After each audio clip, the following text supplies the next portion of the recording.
김정은입니다. 미 전역이 사정권이다. 자, 조선중앙TV에서 ICBM 발사에 대해서 본인들의 생각을 발표했는데 그 얘기 한번 먼저 들어보겠습니다.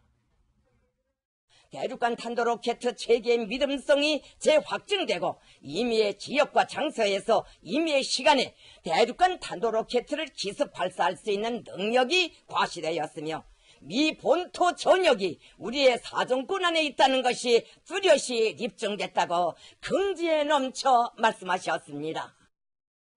긍지에 넘쳐 말씀하셨습니다. 무엇을요? 미국 전역이 북한의 사정권 안에 들어와 있다. 일종의 위협한 건데 이게 위협이 아니라 이제 사실이 된 거죠? 뭐 이제 사실화 됐죠. 그러니까 네. 북한이 왜 굳이 24일 만에 화성 14를 또 쐈냐를 한번 생각해 볼 필요가 있습니다. 네. 24일이라는 기간 동안 엄청난 기술 진전이 있을까요? 불가능하죠. 아, 예. 예, 그러니까 결국 뭐냐면은 네. 지난 1차 발사 때 발사했는데 예. 이게 그때 우리가 대략 환산해 보니까 사거리가 7천에서 8천 정도 나오더라. 7천에서 8천. 예. 이 정도면은 이거 가지고는 미 본토를 때릴 수가 없다. 예. 이제 이런 그 판단이 쓴 거고요. 예. 근데 이제 그때 보면 한번 우리가 주목해 볼 필요가 있는데 네. 북한이 얘기한 것이 대형 중량의 핵탄두를 장착을 했다라고 얘기를 합니다. 그러고 다음에 24일 만에 발사를 할 때는 예. 그 말이 빠져 있습니다. 예. 결국 뭐냐면 약간 중량이 조금 떨어지는 탄두를 네. 장착을 하고 그리고 쐈다. 그 다음에 최대 사거리 쐈다라는 거는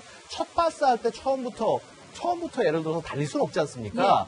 뭐 달리기 전에 걸어야 되고 걷기 전에 네. 뛰어야 되듯이 첫 발사 때는 최대한의 사거리를 다 보장해서 쏜 것이 아니고 예. 이번에는 약간 탄두 중량을 가볍게 하고 예. 최대한 사거리를 다 뽑아낸 것이 아니야. 뽑아냈더니 네. 대략 10,000에서 11,000km 정도까지 쏠 수 있더라. 그럼 네. 이게 어떻게 되냐면요. 우리가 10,000에서 11,000km면 미국까지 못 가는 생각까지는 그렇지가 않은 것이요. 네. 비행기처럼 무슨 이렇게 태평양 지나가는 게 아닙니다. 북극을 지나서 공격을 하게 되면 북극을 지나서요. 예, 그러면 10,000에서 11,000km면 미국 대부분 지역을 타격이 가능하게 된다는 것이죠. 네. 그리고 김정은의 이번에 그 어떤 발사 방법이랄까? 자정에 발사를 예. 했고, 예. 자강도에서 발사를 했고, 예. 이거 자체도 상당히 던지는 메시지가 많아요. 언제 어디서든지 우리는 노릴 것이다, 할 수 예. 있다, 뭐 이거 아니겠습니까? 예, 일단 뭐 시기적인 면에서 그렇습니다. 밤에 발사의 의미는 이제 뭐냐면은 이렇습니다. 화성 14호가 네. 사실은 좀 발사가 좀 까다롭습니다. 기존에 스커드라든가 뭐 노동 미사일 같은 경우는 차량만 갖다 대놓고 미사일 세운 다음에 차에서 곧바로 네. 쏘면 되는데 이 화성 14는 이 로켓의 화염이 엄청나게 뜨겁습니다. 예. 그러니까 이 뜨거운 화염이 있는데 차에서 곧바로 발사하면 차가 타버릴 수가 있어요. 그렇죠. 그러다 보니까 간이 발사대를 세워놓고 그 위에다 미사일 실은 다음에 차를 빼야 됩니다. 네. 그럼 간이 발사 설치는 사람이 가서 다 해야 되는데 결국은 이게 주간 작업이 주가 돼야 되지 않겠느냐라고 이제 사람들이 평가했는데 밤에 딱 쏴버린 거죠. 그러니까 그렇죠. 뭐 언제든 쏠 수 있다. 네. 플러스 자강도. 자강도는 중국하고 가까운 데잖아요. 중국하고 가까운 데인데 네. 이제 여러 가지 의미가 있는데 이겁니다. 일단 북한이 여러 가지 미사일 기지가 있는데 네. 그중에서 ICBM 기지들은 이런 최북단에 위치를 합니다. 최북단이요. 최북단에 위치하는데 자강도에 이제 특히 이제 북한이 ICBM 기지가 4군데 정도 있는 걸로 추정이 되는데 네. 그 중에 2개가 자강도에 있고 네. 그 2군데 중에 한 군데 장소, 그 전천군이 있는 그 지역이 바로 그 ICBM 기지가 있는 곳이 아니냐고 추정이 되고 있습니다. 네. 자, 이 가운데 지난주에 미국 군사 당국자가 의미심장한 얘기들을 계속 쏟아내고 있는데 그 얘기 우리가 한번 보도록 하겠습니다. 네. 자, 해리스 미 태평양 사령관은 이렇게 얘기를 합니다. 북한이 평화적으로 비핵화하는 게 바람직하다.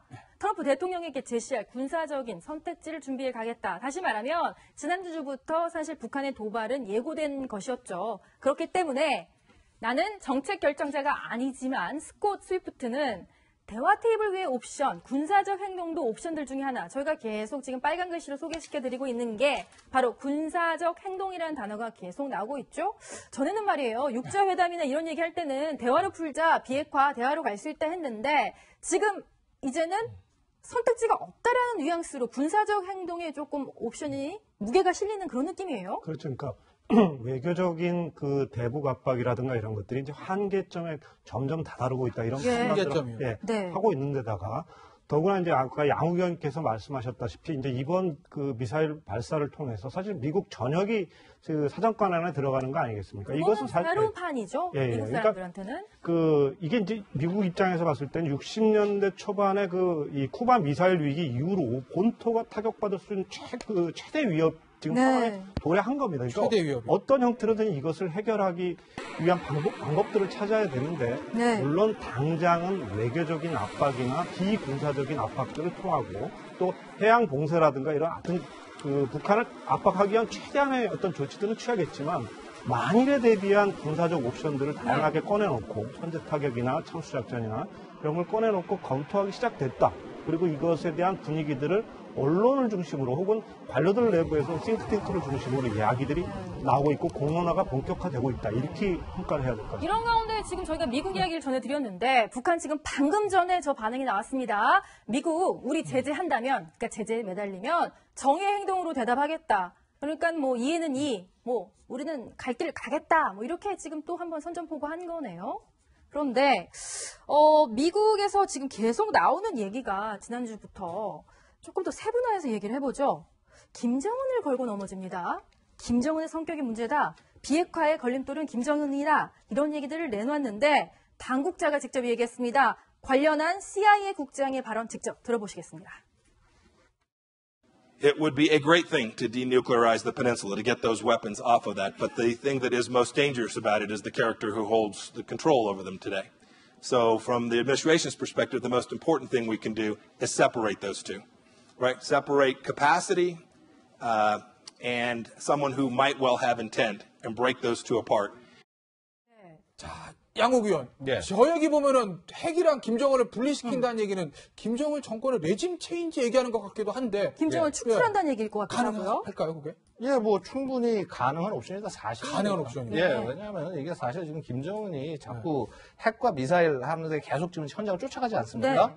네. 가다 보면 김정은 동선이 사실은 노출이 되고 있습니다. 네. 그러니까 뭐 예를 들어서 비행기를 타고 간다거나 이제 비행기 타고 가는 게 저녁에 타고 가는 게 너무나 눈에 띄니까 이제 네. 차량으로 이동하는 경우도 있고요. 근데 네. 어쨌거나 이런 이동 경로는 전부 다 노출이 되고 있고요. 사실은 미국이 마음을 먹는다면은 소위 말해서 서지컬 스트라이크, 네. 이 이동 표적에 대한 서지컬 스트라이크 능력은 전 세계에서 미국이 최고입니다. 네. 적당한 정보가 결합이 된다면 충분히 제거할 수는 있습니다. 예. 근데 다만 이제 문제는 그거죠. 예. 자, 김정은이를 제거를 했는데 우리 그런 생각 많이 하셨을 거예요. 김정은만 없어지면 통일된다? 예. 북한이 전부 대한민국 만세 부르고 예. 통일이 될 거다? 네. 그렇지 않다라는 거죠. 북한 예. 구조 자체가 결국은 굉장히 엘리트 정치인 위주로 되어 있고 네. 그런 측면이 되기 때문에 결국 이제 우리 과거 조선시대처럼 네. 그런 구도가 돼 있기 때문에 이 지도자 하나의 제거만 갖고는 좀 부족한 것이 아니겠냐라는 거죠. 네, 지금 화면 속에서 이제 보시고 계시는 게 당연히 군사 옵션이라는 건 하나의 옵션 중에 하나겠죠. 그런데 참수작전의 시나리오에 대해서 일단 좀 이야기를 해보고 그 현실 가능성은 좀 추후에 또 전격적으로 또 북미 간의 대화가 이루어질 수도 있는 것이니까요. 그런데 참수작전이 가능하다고 하셨으니까 이 시나리오를 조금 얘기해 주신다면 먼저 타깃부터 확보를 해야 된다. 이렇게 볼 수 있는 건가요? 그러니까 일단 그렇습니다. 이제 뭐든지 우리 군사작전할 때 가장 핵심은요. 목표가 표적이 어딘지 확인하는 게 제일 중요합니다. 표적을 확인한다. 네. 표적 확인하는데 예를 들어서 뭐 김정은이 차에 타고 이동하고 있다. 아니면은 뭐 예를 들어서 집무실 안에 있다.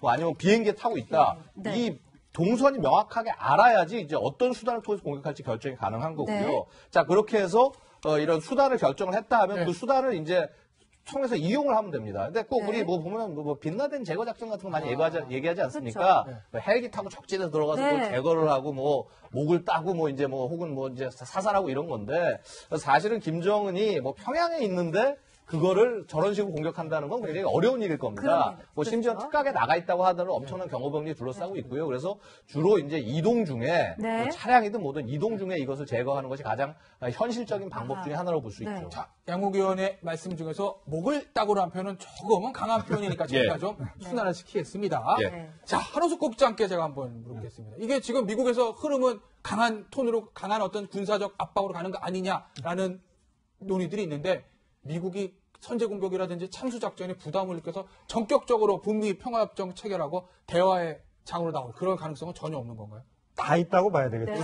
네. 근데 저는 이렇게 생각하는데 이 참수작전과 관련한 개념들을 좀 명확히 할 필요가 있어요. 그러니까 네. 선제 타격하고 참수작전은 약간 좀 다를 것 같다는 느낌이 드는데, 그러니까 1991년도 이라크 전쟁 이후에 예. 전쟁의 개념들이 약간 바뀝니다. 그러니까 그 전쟁에서 적을 확실히 제압하는 방법 중에 하나 핵심이 뭐냐면 핵심 전력을 타격하는 거예요. 근데 네. 그게 주로 이제 핵심 부대라든가 군사 시설을 타격을 하는 거였는데 그걸로는 안 되더라 보니까 결국은 독재 정권에서 적을 무력화시키는 건 네. 독재자 그 자신이 바로 핵심 전력이기 때문에 그걸 제거하는 게 중요하다는 판단들을 한 겁니다. 예. 미국에서. 네.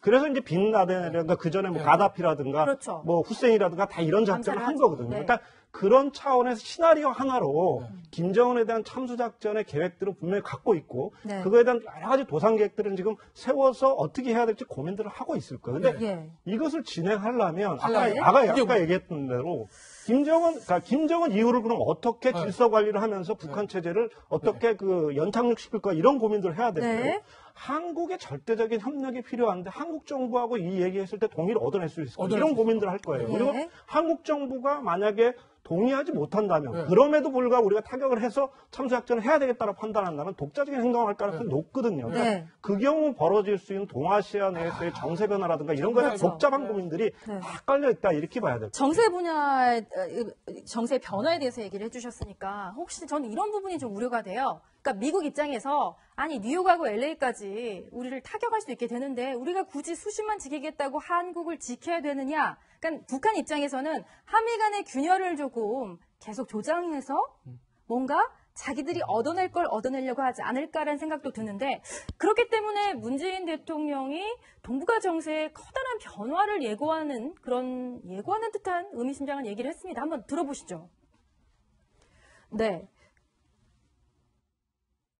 미사일 도발을 지속할수록 우리도 이에 단호히 맞서 다양한 핵심 전력을 굳건히 갖춰 나갈 것임을 엄중 경고합니다.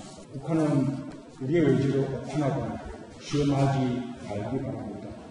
필요시 우리의 독자적 대북 제재를 부과하는 방안도 검토하기 바란다고 지시하셨습니다.